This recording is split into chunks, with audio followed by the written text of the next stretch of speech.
जगत सारा क्षणिक है और आत्मा एक नित्य है। आत्मा का अनुभव बस एकमात्र नित्य है। कहा न राज को कर नमन, करो महान यह काज। आप्त ज्ञान की प्राप्ति है, मंगलमय सुख साज। मंगलमय सुख साज।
चैतन्य स्वभावी भगवान आत्मा स्वयं ही चैतन्य समयसार है। चैतन्य समयसार का प्रतिपादक ग्रंथाधिराज समयसार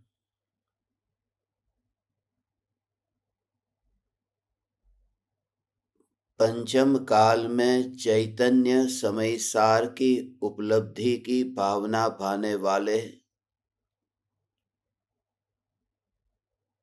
उत्कृष्ट जिज्ञासु के लिए उत्कृष्ट देशना है।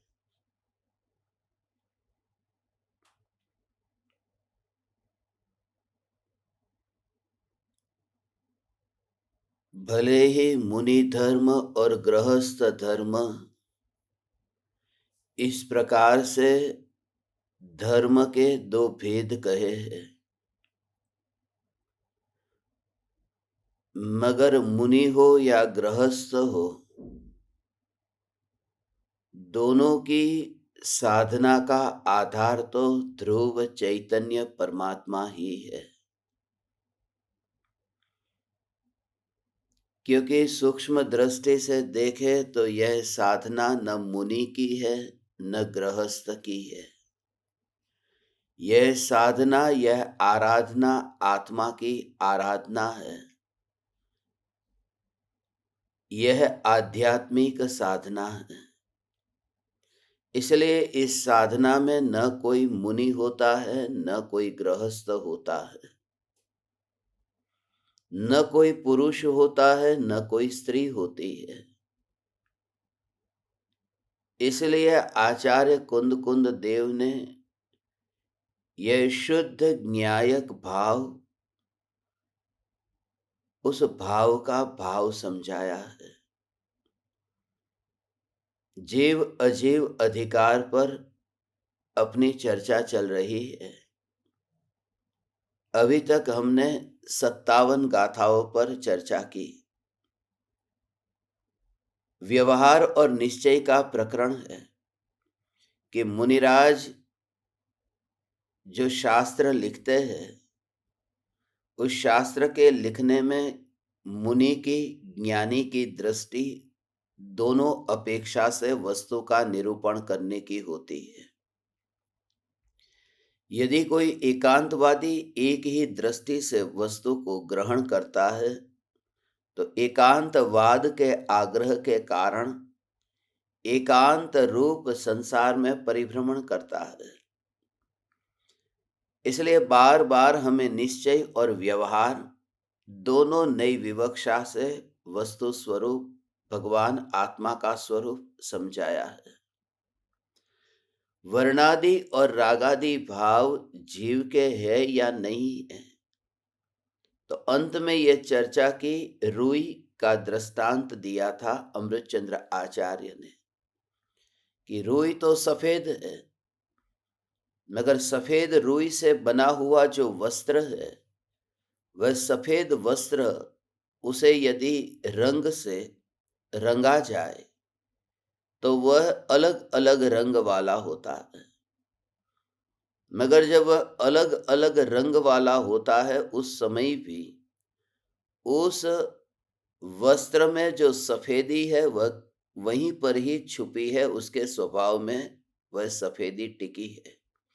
फिर ये दृष्टांत दिया दूसरा जो कल गाथा में दृष्टांत दिया 57वीं गाथा में कि दूध और पानी की तरह ये भगवान आत्मा और वर्णादि रागादि भाव का स्वरूप समझना कि दूध पानी के साथ में संयोग में अभी मिला हुआ है। जिसे हम मिलना कहते हैं उस समय भी वह मिलना नहीं हुआ। यह मिलन व्यवहार की दृष्टि से कहा जाता है, मिलन होता नहीं है। जब हम मिलन कहते हैं उस समय भी एकांत छूटा नहीं है। हम सब अभी यहाँ पर भारत की भूमि पर मिले हैं, हमारा ये मिलना हुआ है और उस मिलने वाली दृष्टि से ही पूरा जीवन हमारा एक भ्रम में जिया जा रहा है। हम मिले हैं मिले हैं मिले हैं, और क्या होता है? मृत्यु जीवन भर जो पाला था भ्रम, उस भ्रम को छुड़ा देती है। क्योंकि मृत्यु होते ही आत्मा यहाँ से अकेला जाता है। और जिनको मैं कहता था कि मुझे ये सब यहाँ मिले हैं, इनमें से कोई भी साथ में आता नहीं है। तब पता चलता है कि जब मैं मानता था कि यहाँ ये सब मिले हुए हैं, उस समय भी मिले कहाँ थे। इसका सबसे पहला अनुभव निर्विकल्प ध्यान में होता है। इसलिए क्योंकि जब जीव ध्यान में लीन होता है तो उपयोग जब अंतर में सरकता है तब अपने में ही जाता है, और अकेला उपयोग ही अंदर में सरकता है। आसपास में जो कोई भी है वह अंदर में अनुभव में, वह अंतर में ध्यान में नहीं जाते। ये शरीर के अनंत परमाणु तो है ना, ये अपूर्व अनुभूति है भगवान। ऐसे ही ये अनुभूति है कि जब ये आंख के परमाणु तो है, साक्षात तीर्थंकर परमात्मा की दिव्य ध्वनि तो हम सुन रहे थे, आंख के परमाणु से भगवान के दर्शन कर रहे थे, कान से भगवान की दिव्य ध्वनि सुन रहे थे। मगर जब उपयोग आत्मा में समाया, जब वह ध्यान जो इंद्रियों के माध्यम से परमात्मा के रूप, परमात्मा की ध्वनि, उन्हें जानने रूप जो ज्ञान परिणमित हो रहा था, वह ज्ञान जब अपने में ही ऐसा समा गया तो फिर इंद्रियों को लेकर के नहीं समाया। इंद्रियों का साथ में जाना हुआ नहीं। ऐसा ही है, घड़े को कुएं में अंदर डाला और उसमें फिर पानी लिया, और फिर वो जो घड़े में पानी आया है उस घड़े को उल्टा करो, उल्टा करके फिर जो पानी है वह कुएं में जाएगा। जब पानी कुएं में जाएगा तब वो घड़े के साथ में नहीं जाएगा। घड़ा तो यहाँ हाथ में रह गया और पानी कुएं में गया। वो घड़े का पानी नहीं था, वो कुएं का पानी था।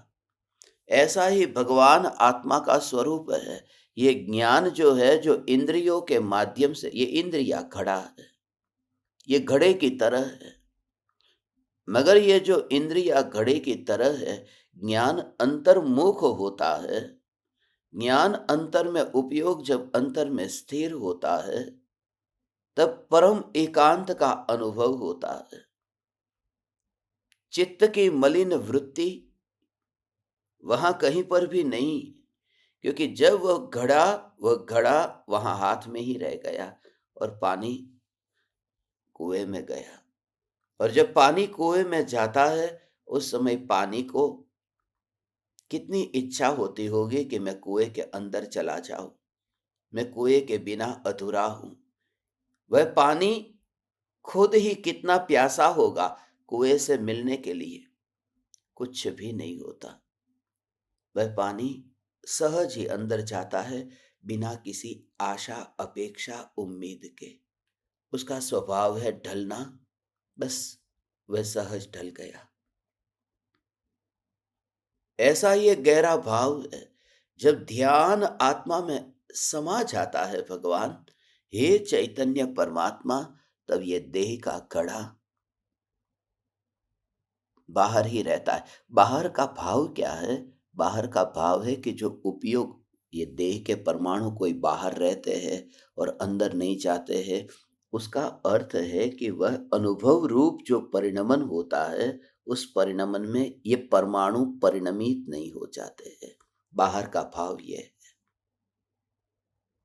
मानो घड़ा भी साथ में चला जाता, हाथ में से घड़ा नीचे गिर गया और घड़ा भी गया कुएं में, और घड़े का पानी भी गया कुएं में। मगर भले घड़ा कुएं के अंदर गया, फिर भी वो नहीं गया। इसलिए ये बात वो क्षेत्र के फासले की नहीं है। ये बात है कि जब वो घड़े में भरा हुआ पानी था, कुएं में गया, तब वो घड़े में भरा हुआ पानी ऐसा परिणमित हो गया कुएं के पानी के साथ, अब उसे अलग नहीं किया जा सकता। उसे ढूंढा नहीं जा सकता कि कहाँ गया घड़े का पानी। मगर घड़ा अभी भी वहां अलग पड़ा है कुएं में। जब उपयोग में ऐसा मैं भगवान आत्मा हूं, इस प्रकार से जानने रूप भगवान परिणमन होता है, तो ये देह का घड़ा भले ही उसी प्रदेश पर हो, मगर फिर भी परिणमित नहीं हुआ। और दूर से देखने वाले को सिर्फ इतना ही दिखाई देगा कि वो जो पानी थोड़ी देर पहले बाहर था, वो कहां पर है? कि कुएं में है। तुमने देखा कि कुएं में पानी है? तुमने तो देखा ही नहीं। तुमने देखा घड़ा कुएं के अंदर अभी दिखाई दे रहा है। घड़े का पानी तो कुएं के पानी के साथ में मिल गया, मगर घड़ा अलग से अभी दिखाई दे रहा है। उससे ये हमने अनुमान लगा लिया, उससे एक व्यवहार पैदा हुआ। ये व्यवहार ऐसा ही है कि ये वर्णादि भाव आत्मा नहीं है, मगर व्यवहार से वर्णादि भाव को जीव का कहा गया है, क्योंकि एक क्षेत्र पर है, एक क्षेत्रावगाही है, फिर वह जीव के ही परिणामों का फल है। ये देह के अनंत परमाणु, इसका जो योग है, उसका उदय अलग है। ये अलग अलग बात है, दोनों ही भले अलग अलग है। दीवार से टिक करके तुम बैठे हो, तो दीवार भी भगवान आत्मा से अलग है, और शरीर भी भगवान आत्मा से अलग है। मगर दीवार जो भगवान आत्मा से अलग है, वो दीवार का योग उसके लिए अलग कर्म का उदय है। वो दीवार की रचना हुई, वह दीवार हमें मिली, होगा वेदनीय कर्म का उदय। वेदनीय कर्म का उदय खाली वेदना नहीं पहुंचाता। उसका अर्थ इतना गलत ले लिया है कि वेदनी माने वेदना, वेदना वेदना माने पीड़ा। वेदन का अर्थ होता है ज्ञान।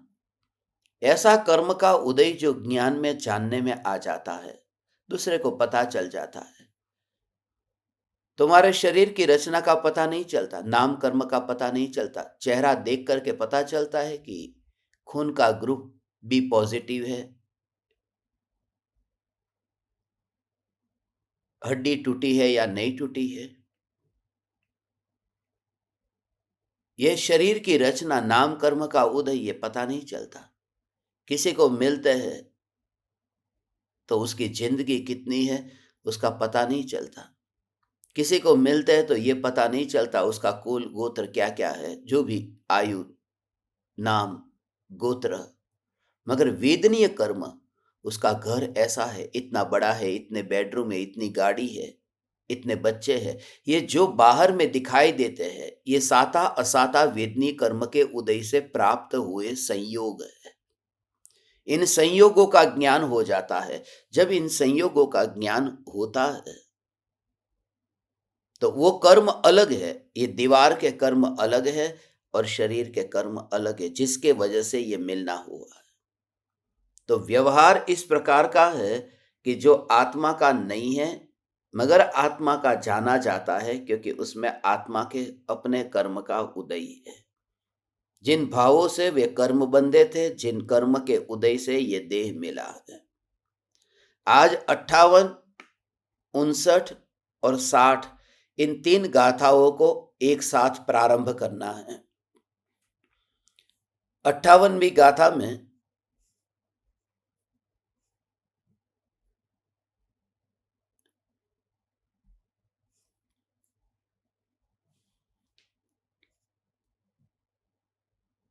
दृष्टांत दिया है, पथिक का दृष्टांत है।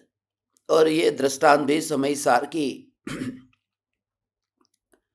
गाथाओं में ये प्रचलित ये दृष्टांत है कि रास्ते पर पथिक लूटा जाता है और बोलते हैं ऐसा कि मार्ग लूटा जा रहा है। ऐसे ही वर्णादि भाव व्यवहार से जीव के है। ये गाथा का पाठ करते हैं।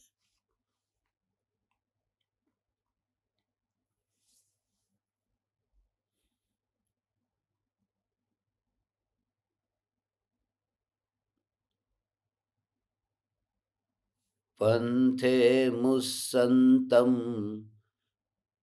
पसी सदूण लोगा भणंति व्यवहारी मुसदि एसो पंथो नय पंथो मुसदे कोई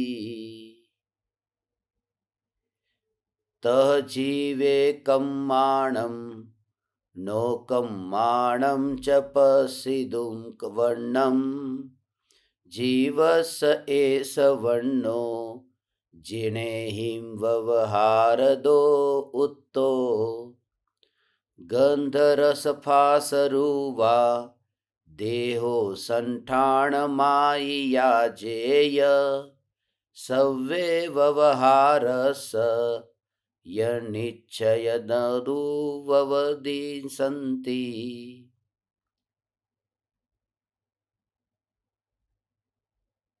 जिस प्रकार मार्ग में जाते हुए व्यक्ति को लूटता हुआ देखकर व्यवहारी जन ऐसा कहते हैं कि यह मार्ग लूटता है, किंतु परमार्थ से विचार किया जाए तो कोई मार्ग तो लूटता नहीं है, अपितु मार्ग में चलता हुआ पथिक ही लूटता है।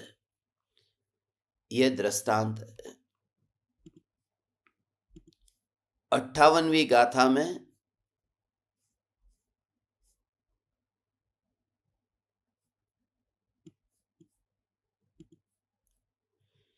दृष्टांत दिया है। फिर 59वीं गाथा में इसी प्रकार जीव में कर्मों और नो कर्मों का वर्ण देखकर जिनेंद्र भगवान व्यवहार से ऐसा कहते हैं कि यह वर्ण जीव का है। जिस प्रकार वर्ण के बारे में कहा गया है, ये जो है वो 60वीं गाथा शुरू हुई। जिस प्रकार वर्ण के बारे में कहा गया है उसी प्रकार गंध, रस, स्पर्श, रूप, देह, संस्थान आदि के बारे में भी समझना चाहिए कि ये सब भाव भी व्यवहार से ही जीव के है, ऐसा निश्चय नहीं के देखने वाले या निश्चय नहीं के जानकार कहते हैं।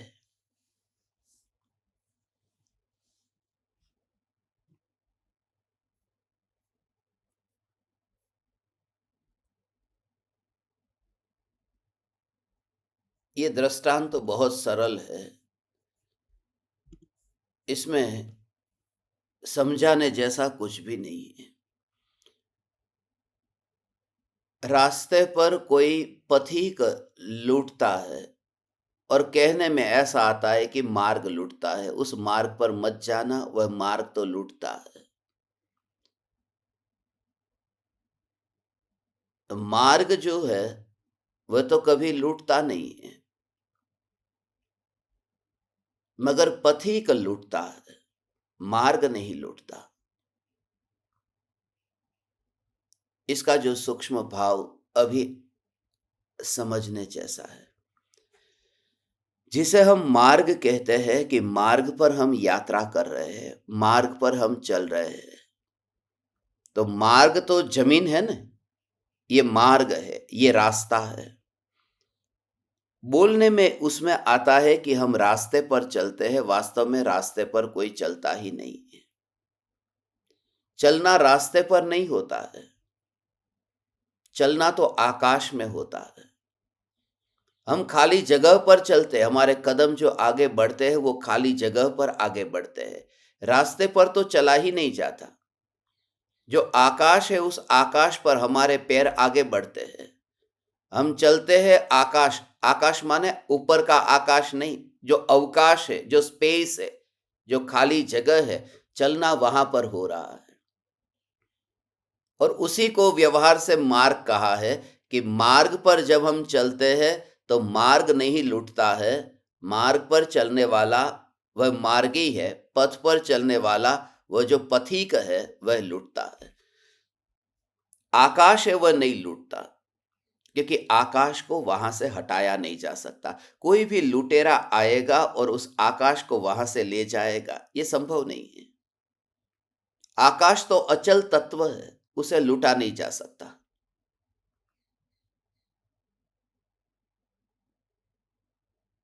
भारत का आकाश, भारत पाकिस्तान नहीं जा सकता, भारत अफगानिस्तान नहीं जा सकता, भारतीय जा सकता है, भारत नहीं जा सकता।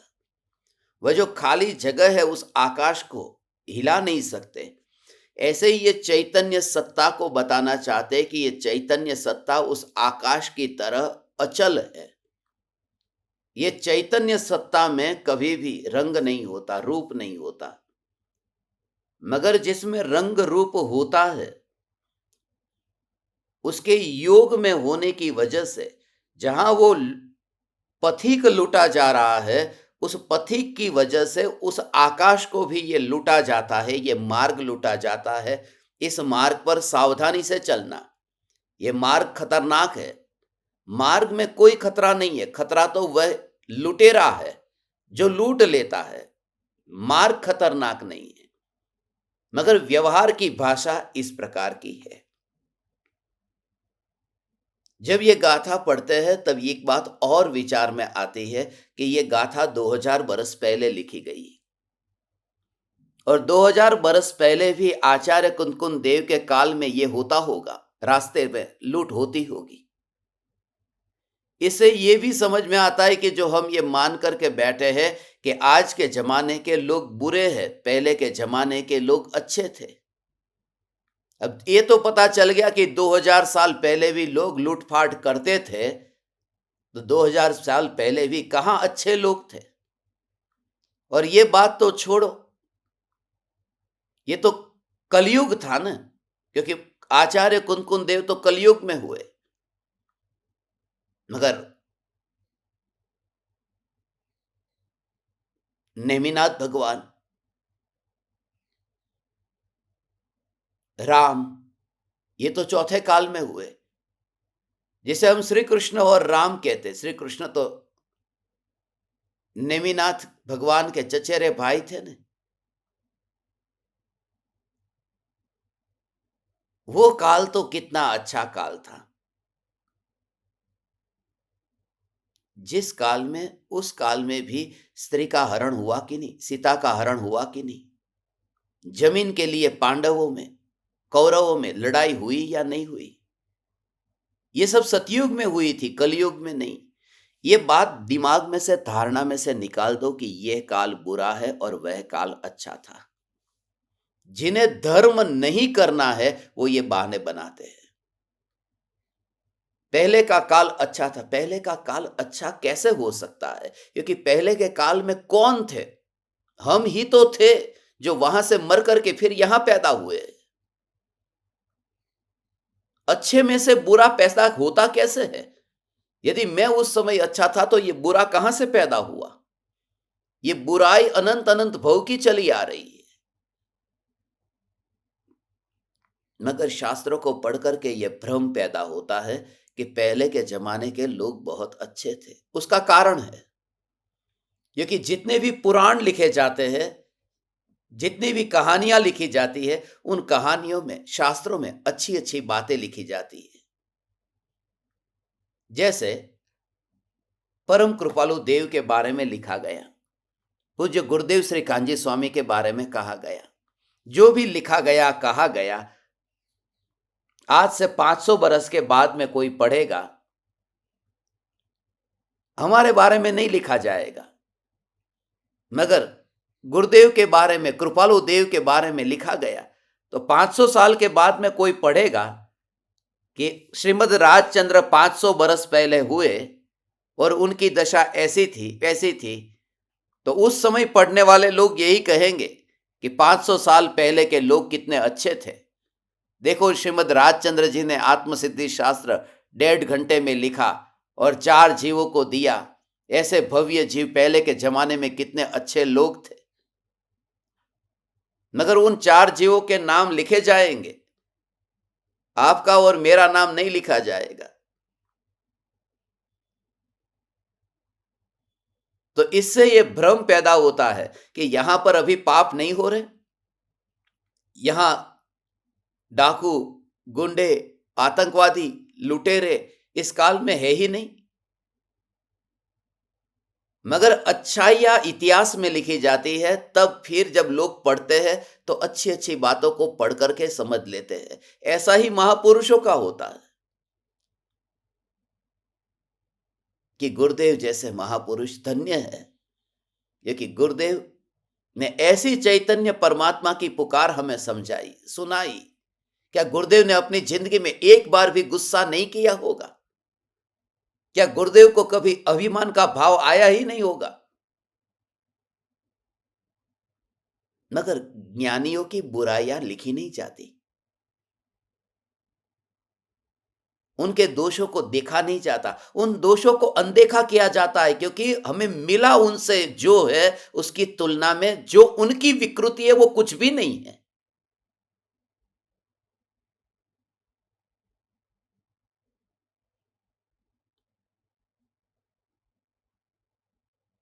उससे मुझे क्या क्या लेना देना है? उससे मुझे कि उनके आत्मा में क्रोध कितना था, उनका जीवन कैसा क्रोध से भरा हुआ था। और नहीं होता तो 5वां गुणस्थान नियम से होता, तो वो अप्रत्याख्यानावरण क्रोध मान माया लोभ तो नियम से पड़ा है। और ये गुरुदेव खुद कहते हैं। गुरुदेव का एक इंटरव्यू है, चैतन्य चमत्कार। हमारे गुरुजी ने वह इंटरव्यू लिया था। उस इंटरव्यू में गुरुदेव ने स्पष्ट कहा है कि आपको लोग गुरुदेव कहते हैं, क्या आप साधु है? आप गुरु है? गुरुदेव है? साधु है? नहीं, हम तो अविरत सम्यक दृष्टि है, माने साधु नहीं है, अविरत है। व्रत, बिना व्रत के सम्यक दृष्टि है। तो बिना व्रत के सम्यक दृष्टि कहां होते? चौथे गुण स्थान में होते हैं। तो 3 कषाय चौकड़ी का उदय है कि नहीं है? मगर होने पर भी वो बुराई को एक और की जाती है, बुराई को नजर में नहीं ली जाती, क्योंकि जिंदगी इतनी छोटी है। उस छोटी जिंदगी में हमें उनसे जो मिला है, दोष देखने को यदि तुम बैठो तो अनंत दोष दिखाई देंगे। मगर इस जगत में कंप्लेन की कतार में ज्यादा लोग खड़े हैं, ग्रेटिट्यूड की कतार बिल्कुल खाली पड़ी है।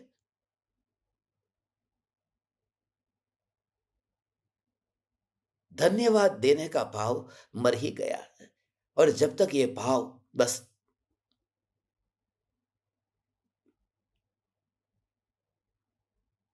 इसलिए पहले के जमाने के लोग अच्छे थे।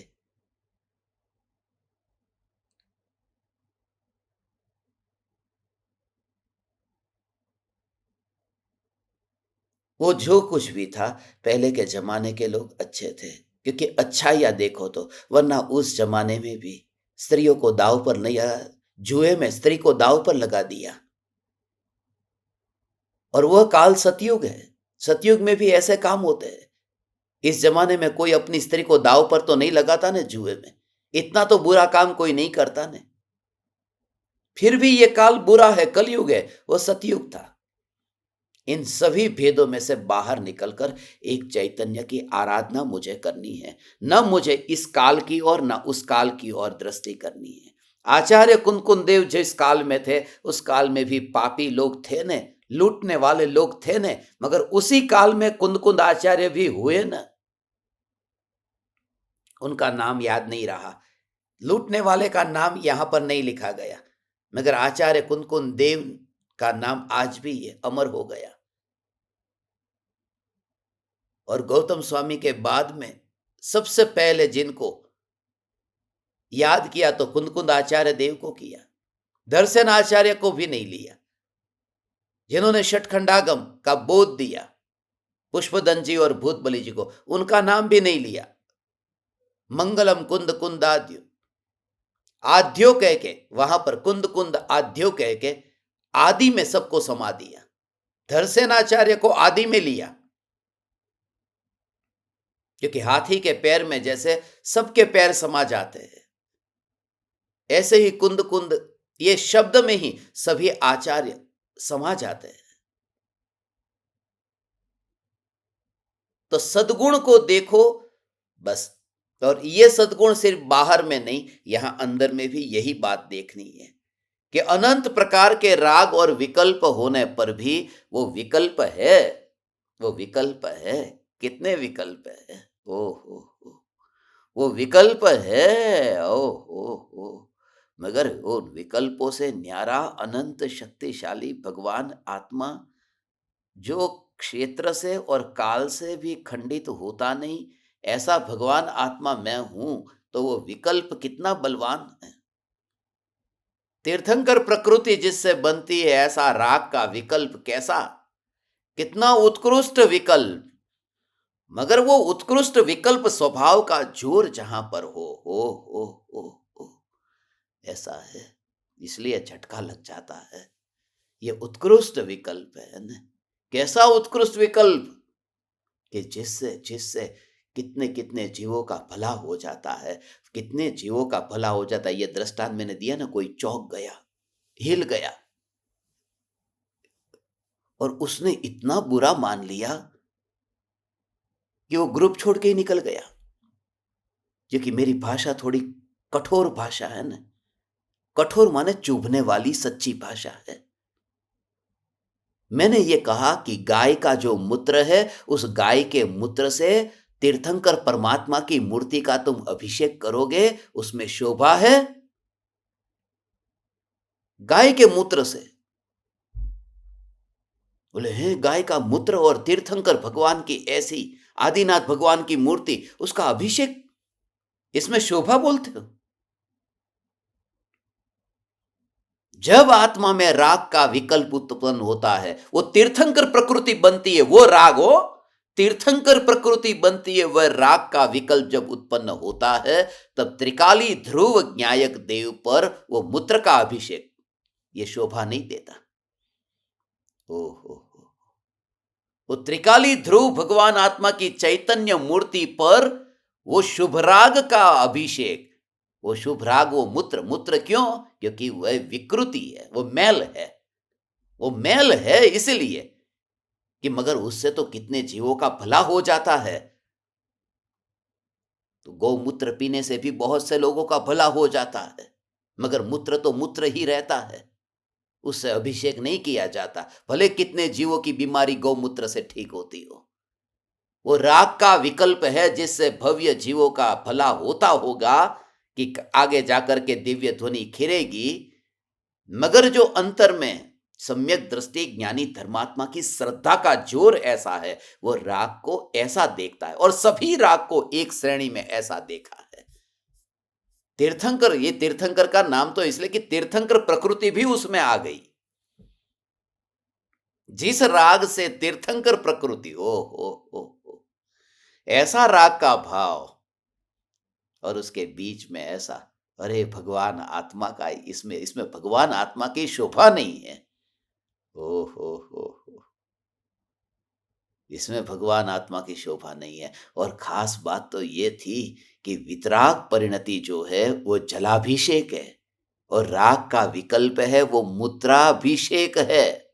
राग का विकल्प ये ज्ञायक देव की चैतन्य की मूर्ति हो, और वह वितराग था, और ये राग का विकल्प।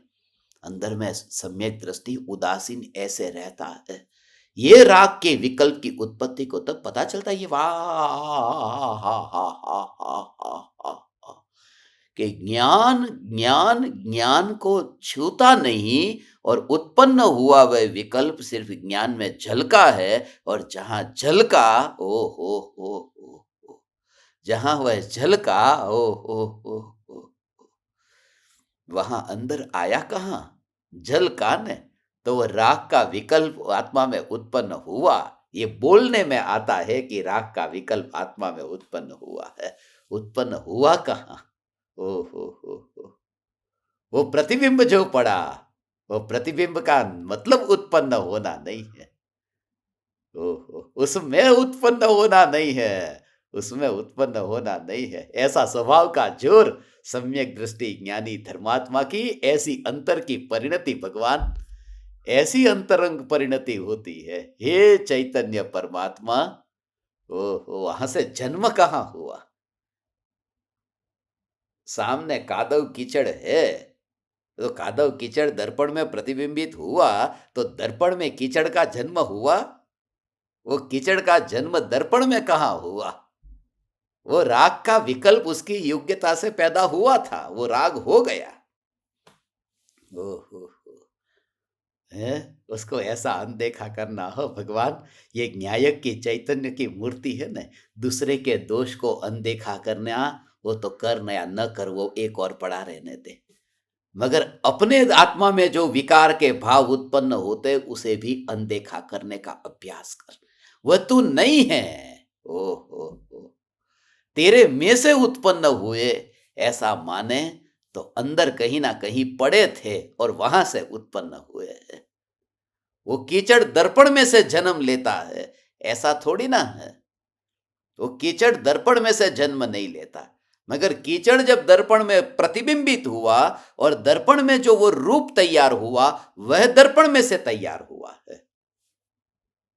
कीचड़ दर्पण में से नहीं पैदा हुआ, मगर वो जो अवस्था दर्पण में तैयार हुई, उसका कर्ता वो दर्पण है, क्योंकि वो दर्पण की अपनी योग्यता से वो दशा, वो उसका दर्पण का परिणमन है उसमें।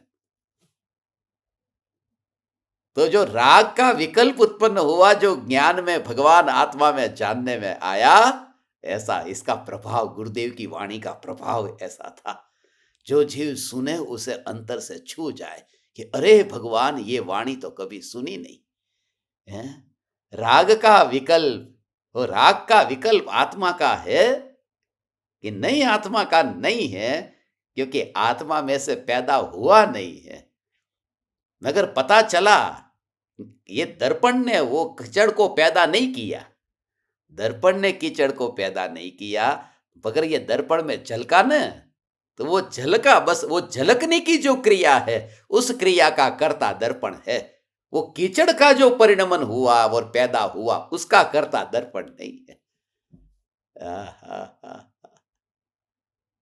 ऐसे ही सभी प्रकार के राग और द्वेष के विकल्प को, ओ गया सो गया, वहां पर राग का विकल्प वो कहाँ है, इतना विकल्प है न। ओ तू किसको देखता है, ये राग का विकल्प है, वो राग का विकल्प। ओ हो हो ओ हो। ये राग का विकल्प जो है, उस राग का विकल्प मुंबई में जो रहते हैं ना उनको, मेरे विद्यार्थी ना सब, ज्यादातर सब माने 90% समुद्र के किनारे पर ही रहते थे। नेपेंसी रोड पर, मरीन ड्राइव पर, वार्डन रोड पर, ब्रिज कैंडी के पास में, सब जगह ऐसे, सब समुद्र के पास में बड़े बड़े विला में रहते थे। तो जब भी कोई बात उनके घर में निकलती नहीं, तो हमेशा पति पत्नी का विवाद होता, कुछ न कुछ। तो वो कहते छोड़ ने उस बात को, એને જવા દેને બાંદ્રાની ખાડીમાં। બાંદ્રા, બાંદ્રા की खाड़ी है, वो बांद्रा की खाई जवा दे એને બાંદ્રાની ખાડીમાં। અહીંયા દરિયાની બાજુમાં 50 કરોડનું 100 કરોડનું ઘર લીધું છે, અને તું આ બધી વાત કાઢે છે, દરિયાને જો ને, એ બધું જવા દે બાંદ્રાની ખાડીમાં। એમ કે ये सब जाने दे बांद्रा की खाड़ी में। ये जो दिख रहा है इतना ऐसा समुद्र दिख रहा है, उस समुद्र को देखना तू, तो अनदेखा कर तू। ये राग का विकल्प है, उस विकल्प को जाने दे बांद्रा नी खाड़ी में। और ये चैतन्य का सागर, ये भगवान, उसे तू देख। दोष को देखना, दूसरे के दोष को देखने का भाव ज्ञानी को इसलिए मर गया है क्योंकि उन्होंने अपने दोषों को देखना बंद कर दिया है। ओहो। त्रिकाल ध्रुव चैतन्य परमात्मा तत्व, ओहो, अपने ओहो, अपने दोषों को देखना बंद कर दिया है। उसने कीचड़ को देखना बंद कर दिया है। उस समय की, ओहो, उस समय की दर्पण की अवस्था को देखा, तो दर्पण की अवस्था को देख करके दर्पण के स्वभाव, उसकी स्वच्छता, उसकी निर्मलता, उसके ऊपर मैल नहीं है, उसमें स्वच्छता है। और वह अवस्था तैयार होने पर भी उस एक समय की अवस्था में वो दर्पण सिकुड़ नहीं गया।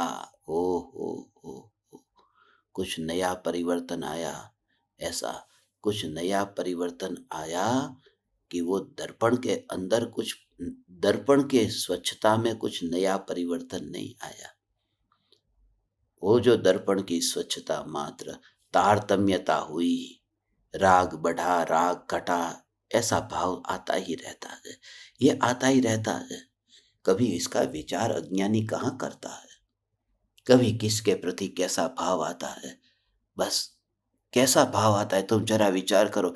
एकाध व्यक्ति को तुम याद करो जिसको आज तुम नफरत करते हो। उसको तुम कभी कितना प्रेम करते थे, कभी तुम अपना सब कुछ लुटाने को उसके लिए तैयार थे। तुम उसके लिए अपना समय, शक्ति, सब कुछ समर्पण करने को तैयार थे। अपना धन, वैभव, सब कुछ तुम देने को तैयार थे। आज उसके प्रति द्वेष का भाव है। आज जिनके प्रति तुम्हें राग का भाव है, कभी उनके प्रति कितना गुस्सा आ गया था, कभी उनको तुमने किस तरह से पीड़ा पहुंचाना चाहा था। ये सब परिणामों को तुम जब देखोगे भगवान, तो इन परिणामों को देखते समय तुम ये देखो कि ऐसे ऐसे पलटते परिणाम। तो इन परिणामों में ये मैं ये ज्ञान, ओ, अब मटका फूटे तो फूटे, उसका भय कहाँ रहा, क्योंकि उसने तो दर्पण को अपने सीने से लगा दिया। ओ, भगवान ऐसा है। सीधा दर्पण को पकड़ा, मेरा दर्पण। ओ, भाव समझ में आ रहा है कि सामने मटका है, और मटका जब वह फूटा और यहाँ दर्पण में झलका, मगर दर्पण को फूटा न देखा और सीधा जाकर के दर्पण को अपने सीने से लगा दिया। ये दर्पण मेरा। ऐसा ही ये राग का विकल्प ये गया, ये राग का विकल्प गया, द्वेष का विकल्प गया, ये परिणाम पलट गए। अभी तो पलटेंगे, छूटेंगे नहीं। अभी तो मटके का ठिकरा होगा, मिट्टी चली नहीं जाएगी, चिंता मत कर। अभी तो पहले जो द्वेष का भाव था वो राग में पलटेगा, ऐसा होगा। अभी परिवर्तन होगा। अभी तू जिस जीव को पहले मार देता था, अब तूने मारना बंद कर दिया। अब तूने मारना बंद कर दिया तो तुझे अभी शुभ भाव आने लगा। ये भाव बदलेगा। ऐसा ये लक्षण है उसके कि जब जीव अध्यात्म में ये चैतन्य की पुकार सुनता है भगवान, तो उसमें इस तरह से परिवर्तन आने लगता है। ऐसा जब परिवर्तन आया कि अब तुझे लोभ का भाव था वह कम हुआ, दुकानदारी के पीछे, ऑफिस के पीछे तू पागल हो रहा था, तो इतना इतना इतना पागल हो रहा था, अब तू थोड़ा सोचने लगा कि क्या कर रहा हूं। छोड़ने जितना मिला है उससे भी यदि जिंदगी में खाऊंगा तो मरते दम तक किसी से भीख नहीं मांगनी पड़ेगी। इतना तो तुझे भरोसा बैठा कि अब तू, ये तू सोचता ही नहीं है न, और सोचता नहीं है। तुझे कोई समझाए तो समझना नहीं है। दुकान, ऑफिस अभी उसका अंत ही नहीं है। एक घर बस अपना खुद का बसा लूं, घर बसाएगा फिर उसका हफ्ता भरने में, इंस्टॉलमेंट भरने में फिर तेरी जिंदगी बीतेगी। और घर बसने के बाद में इस जगत में आज तक कोई अपना घर नहीं बसा पाया है। कहानियों में घर बसते हैं, असली जिंदगी में घर नहीं बसते।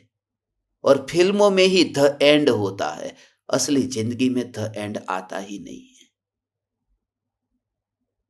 इसलिए एक घर खरीद लूं, अभी और कुछ नहीं है, बच्चे की शादी करा दूं, अभी और कुछ नहीं है, बस उस बेटे के बेटे का मुंह देख लो। ये समय आता ही नहीं है, और हर समय यहां तो बुढ़ापा आता ही जा रहा है। यहां तो शरीर शरीर उसका इंतजार नहीं करता कि तेरे सपने अधूरे हैं, इसलिए अभी हम थोड़े समय जवान रहेंगे। तो जिसे ये बात हृदय को छू जाती है, उसका फिर संसार अब सिमटने लगता है। अब वो कठोर परिणाम से कोमल परिणाम ही होता है। उसका जीवन में अब सदाचार आने लगता है। अब वो ऐसी वस्तु का भक्षण नहीं करता, अब वो शराब नहीं पीता। पीते हैं हो ये लोग जो जिनके हाथ में, ऐसे यहां पर भी मेरे सामने बैठे हैं, वो नहीं पीते तो उनके बेटे पीते, उनके बेटे के बेटे पीते। ये सब लोग घर में नहीं पीते तो बाहर पीते हैं, रोज नहीं पीते तो ओकेशनली पीते हैं। इसलिए लोग डरते हैं उनको, मेरे से डरते हैं, उनके घर पर बुलाने से भी डरते हैं। कहीं पता चल गया हमारे बेटे के बेटे पीते हैं, बेटा पीता है, ये पीता है, पता चल गया तो बहुत डर लगता है। सत्य का पता चल गया तो जब ये वाणी कान में पड़ी, तो अब पीने का, अब अभक्ष भक्षण करने का, ये सब भाव धीरे धीरे अब छूटेगा। तो अशुभ भाव से छूटेगा, शुभ भाव आएगा। वो पलट गया भाव, अब मटका फूट गया और ठिकरा हो गया। मगर जब अशुभ से शुभ में पलटना हुआ, उस समय अब वह ठिकरे को पकड़ने नहीं चाहता। जब मटका फूटा और ठिकरे हुए, तो वो ठिकरे को पकड़ने नहीं जाता, वो जाता है दर्पण के पास में कि अरे दर्पण नहीं फूटा। जब वो भाव पलट जाए, तुम्हारा पाप का भाव छूट के पुण्य का भाव हो, तो उस ठिकरे को पकड़ने मत जाना। पाप मटका है, पुण्य ठिकरा है, मगर जिसमें झलका है ये, उस दर्पण को अपने गले लगा लेना। ये ज्ञान है। ओ हो, एक समय का ओ,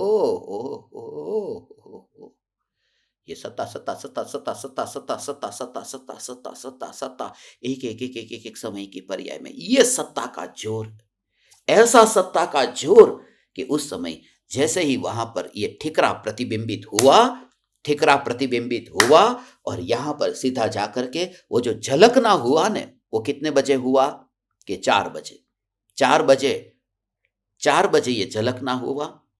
मटका फूटा, ठिकरा हुआ, और 4 बजे ये झलकना हुआ। अब क्या झलक रहा है? मटका नहीं, ठिकरा। मगर जब वो ठिकरा झलक रहा है, उस ठिकरे को नहीं देखा। अरे ये दर्पण, उस दर्पण में, ये दर्पण की 4 बजे की अवस्था नहीं।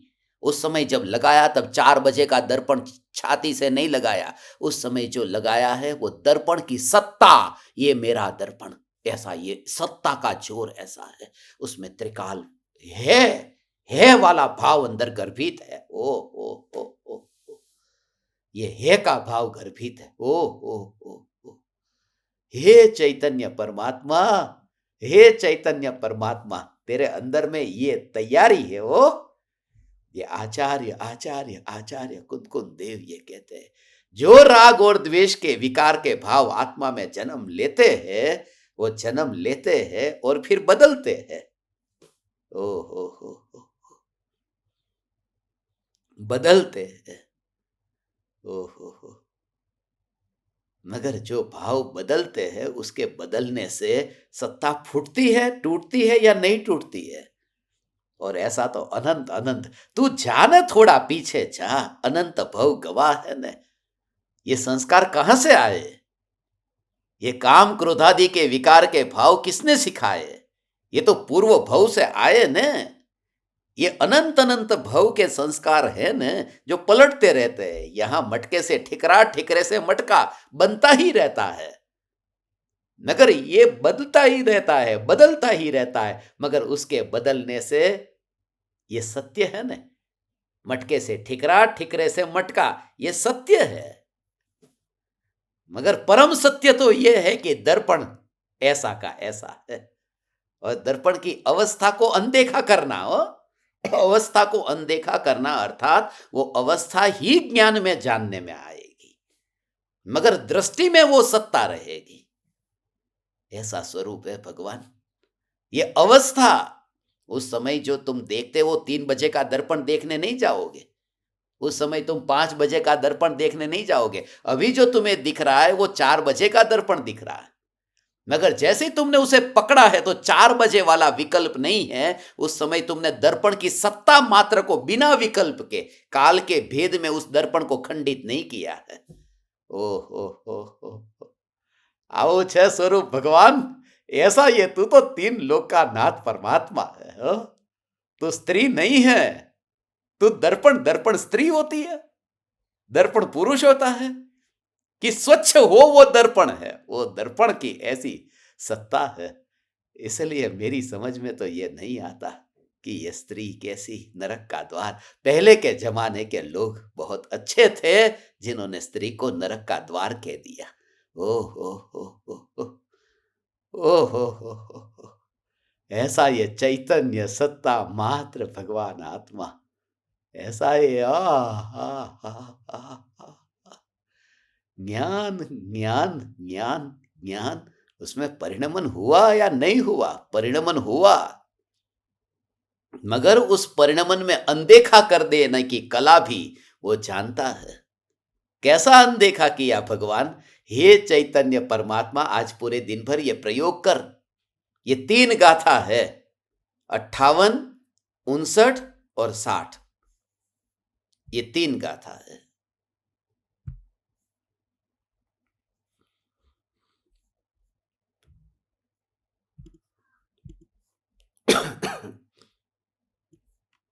ये पहली, ये यहां 58 गाथा, ये यहां तक 58 गाथा में ये दृष्टांत है। फिर ये 59 गाथा और फिर ये 60वीं गाथा। ये 3 गाथा में विभाजन है। तो पहले तो आज हमें तीनों गाथा एक साथ में लेनी थी, क्योंकि एक साथ में ही उसका विषय है। इसलिए हम ये 3 दिनों में इस गाथा को समझना चाहते थे कि जो व्यवहार का दृष्टांत दिया, ये व्यवहार का दृष्टांत, कितना भी कपड़ा गंदा है मगर वह कपड़ा बना, उससे पहले वह रुई तो सफेद थी, कपड़ा सफेद था ना। मगर मैं आज के जमाने के हिसाब से कहूं, उसमें तो फासला हो गया। गहरी बात अब समझो भगवान, ये अंत में हो, ये चरम सीमा की बात है, ये क्लाइमैक्स है पूरा। चैतन्य चैतन्य चैतन्य चैतन्य, ध्यान से सुनो, इतना सुन लो भगवान। हे चैतन्य परमात्मा, वो रुई जो है वो रुई सफेद है। उस रुई से फिर वो धागा और कपड़ा बना, तब उसमें रंग डाला गया। मगर ऐसा होता कि रुई को ही रंग दिया होता, पहले रुई को ही रंगीन बना दिया होता, हो सकता था। रुई को रंग दो और फिर उसमें से कपड़ा, तो भी वो रंगीन जो रुई है वो भी उसका स्वभाव तो नहीं है। रुई तो सफेद ही है, रुई सफेद है। भले तुम पहले से ही रंग दो, माने तात्कालिक बात है कि रुई तैयार हुई, वो कपड़ा तो 10 साल के बाद में, 5 साल के बाद में, 2 साल के बाद में रंगा। चलो, यहां तो रुई जब हुई उस समय ही उसमें रंग डाल दो तो भी रुई का स्वभाव तो सफेद है। ओ। और उसमें भी थोड़ा अंतर आ जाएगा कि रुई अभी हुई, उसमें रंग डालो तो भी थोड़ा टाइम का फर्क पड़ेगा, 2-4 मिनट तो लग जाएंगे ना, रुई निकली।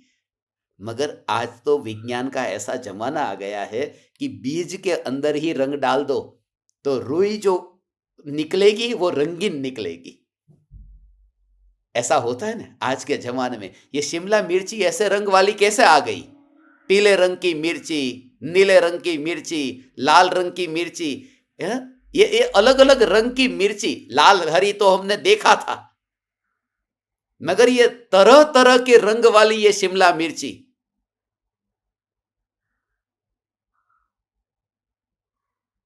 उसके अंदर रंग किया होगा। ये पिज्जा के ऊपर पीले रंग की ये कैप्सिकम जो है, उस कैप्सिकम के ऊपर वो अंदर ही बीज में ही वो रंग डाल दिया। मगर बीज में रंग डालने पर भी वो मिर्ची भले पीले रंग की है मगर उसका स्वभाव तो हरा ही है। वो उत्पन्न हुई है पीली, दिखती भी पीली है, मगर उसका स्वभाव तो वही हरा है, हरी वनस्पति है ना।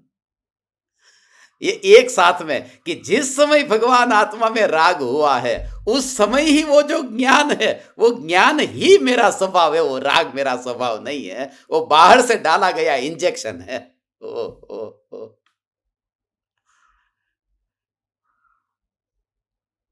ये एक ही समय की बात है। ओ।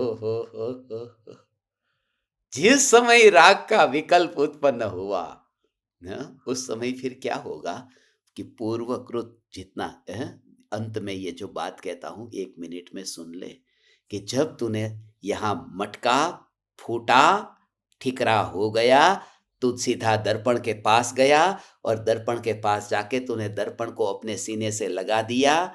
और उस समय जब तूने दर्पण को अपने सीने से लगाया उस समय वो जो ठिकरा वहां पड़ा है वो ठिकरा रहेगा कि चला जाएगा? ये रहेगा। वो ठिकरा चला नहीं जाता, क्योंकि अभी तेरे उदय ऐसे है, अभी तेरे उदय ऐसे है कि कचरा साफ करने वाली आई नहीं है।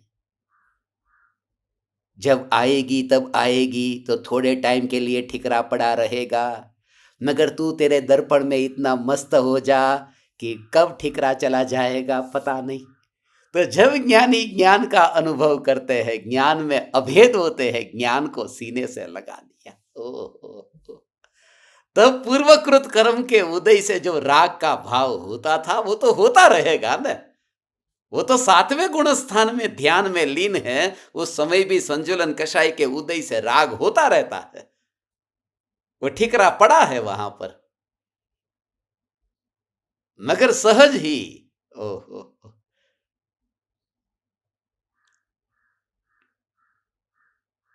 अब नया राग होगा नहीं, क्योंकि तेरे दोनों हाथ अब व्यस्त हो गए, दर्पण को पकड़ लिया ने। अब तू मटका बनाने जाने वाला नहीं है। ठीकरे का मटका बनाता है वह जो दर्पण को नहीं पकड़ता है। तू ऑक्यूपाइड हो गया, तेरा उपयोग जब उपयोग में अंतर में समा गया तो उदयगत जो परिणाम है वो उदयगत परिणाम वो उदय में आके निकल गए और उसका काल आ गया। भगवान, ऐसा अद्भुत रहस्य है। आज पूरे दिन भर आप भगवान ऐसा प्रयोग करना। हो हो ओ, ओ,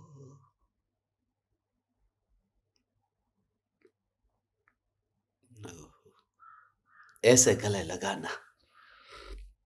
8 करब के उदय से जो भी मिला वो उधर ठिकरा, वो सब सब सब सब और एक चैतन्य। बस आज 8/1 का दिन है, 8 तारीख, 1 महीना, 8 कर्म को एक और पड़ा रहने दे और एक चैतन्य बस उसे गले लगा। तू मेरी जान है। जान एक ही होती है, इसलिए जनवरी महीना पहला महीना है। एक जान, ऐसा ये ज्ञान का दर्पण। ओ ओ ओ ओ हे चैतन्य परमात्मा, आपको ऐसी निर्विकल्प अनुभूति हो, भेद विज्ञान चिंतन। ओ हो।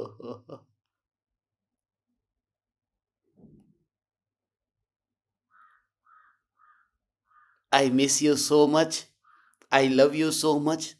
ऐसा आज नहीं कहूंगा, I love my self so much. एक ही जान है, जान दो नहीं है। चैतन्य समयसार, चैतन्य समयसार, चैतन्य समयसार।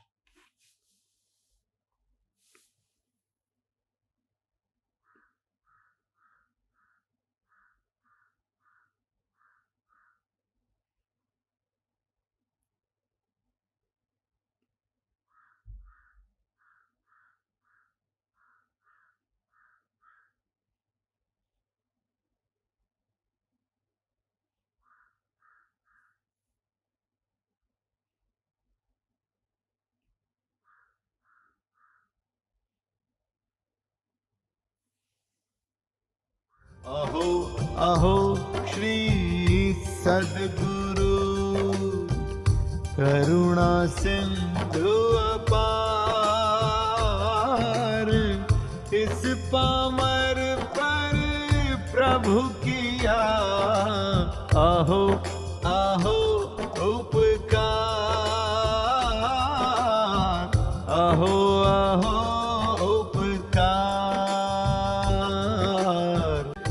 देह सहित जिनकी दशा, वरते देहातीत, उन ज्ञानी के चरण